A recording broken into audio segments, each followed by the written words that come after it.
कसबा बावड्यातील भगवा चौकात छत्रपती शिवाजी महाराज यांचा पूर्णाकृती पुतळा उभारण्यात यावा अशी नागरिकांनी आमदार सतेज पाटील, आमदार ऋतुराज पाटील यांच्याकडे मागणी केली होती। या मागणीची दखल घेत डॉक्टर डी.वाय. पाटील ग्रुप आणि श्रीराम सोसायटी यांच्या सहकार्यानं या ठिकाणी पुतळा उभारणीचं काम सुरू करण्यात आलंय।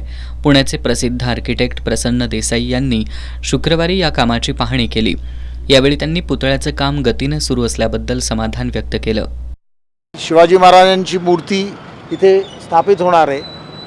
चौकामध्ये एकतर मूर्ती स्थापित होणार आणि त्याच्यानंतर लोक जी इथे सगळी वावरतात त्यांच्याकरता पण सुनियोजित आणखी सुविधा व्हावी याचं आम्ही हे काम करायचा प्रयत्न करतोय। आणखी हे सगळं काम झाल्यानंतर सगळ्या लोकांना ट्रॅफिकपासून, चालणाऱ्यापासून, पार्किंगपासून, दुकानदारापासून सगळ्यांना याचं बेनिफिट मिळावं आणि सगळं काही सुरळीत राहावं याच्याकरता हा पूर्ण प्रपोजल केलेला आहे आणि त्याप्रमाणे एक्झिक्यूट होईल, आणखी लवकरात लवकर होईल। 12 फूट उंचीचा हा पूर्णाकृती पुतळा असून पुतळ्याचं काम अंतिम टप्प्यात असल्याचं मूर्तिकार प्रकाश घारगे यांनी सांगितलं।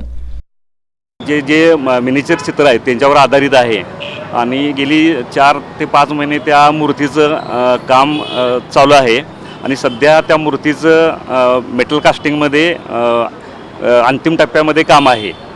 या पाहणीवेळी आर्किटेक्ट सदानंद सबनीस, श्रीराम सोसायटीचे संचालक युवराज उल्पे, मानसिंग जाधव, प्रदीप उल्पे, शिवराज जाधव, अक्षय खोत, निशिकांत कांबळे, शैलेंद्र मोहिते, सुजित जाधव उपस्थित होते।